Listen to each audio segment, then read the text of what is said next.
Good afternoon, ladies and gentlemen. So today I'm going to be talking to you about how the government can influence these macroeconomic indicators we talked about in the last video. So we're going to use the Keynesian curve for this.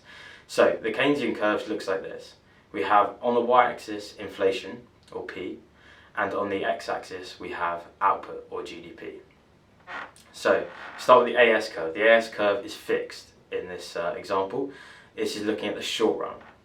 So this is showing the long run AS curve, and it is horizontal because as you add more and more inputs, you get a high marginal return on output, and then it starts to steepen and become vertical because there is decreasing marginal returns to adding and more inputs. The AD curve is simply downward sloping, and the AD curve is equal to C, consumer spending, plus I, investment, plus G, which is government spending, plus X minus M, balance of payments, or exports minus imports. So we can see on this diagram we're at this equilibrium point that is in a recession, let's say, because inflation is low, output is low, we're not at the maximum level of output. So we're in a deflationary period. So the government can boost the economy in two ways, either cutting interest rates or increasing government expenditure. And I'm going to talk about these two methods of increasing AD. The first, government spending. So government spending influences the AD curve through the letter G directly. And so how this works is through the multiplier effect. So as the government spends, say for example on infrastructure, let's say roads. So they have a scheme to increase roads in the UK. So how does this increase in government spending lead to an increase in AD? Well, the increase in government spending goes straight into the wages of those working on the road. So they see more disposable income. And from seeing more disposable income, they will go out and spend this disposable income.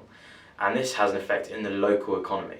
So shops will see demand rise and therefore increase the wages of their employees. And then their employees will see more disposable income and go out and spend this in the local economy, and so on and so forth. And this is a multiplier effect. It snowballs. And the second, and this will increase the AD to the right, causing us to be at a higher level of inflation and a higher level of economic output, GDP. The second way the government can influence the AD curve is through cutting interest rates. So a cut in interest rates affects C, consumer spending, and investment, I. How does it affect consumer spending? Well, there is a greater opportunity cost to holding money. You get less returns from keeping your money in the bank. So it is better to go out and spend this money while interest rates are low. And this will increase C. It also increases I, because the interest rates are lower. For firms, it's cheaper to take out loans because they pay back less. So what firms will do is increase their amount of loans and invest this in their firm and the economy. And what we see is an increase in I. And this means that AD is shifting outwards again.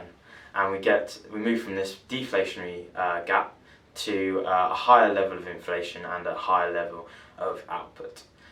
So I hope this gives you some help on what the government will do, and you should look out for when governments are cutting interest rates or increasing government spending, for example HS2 in the UK.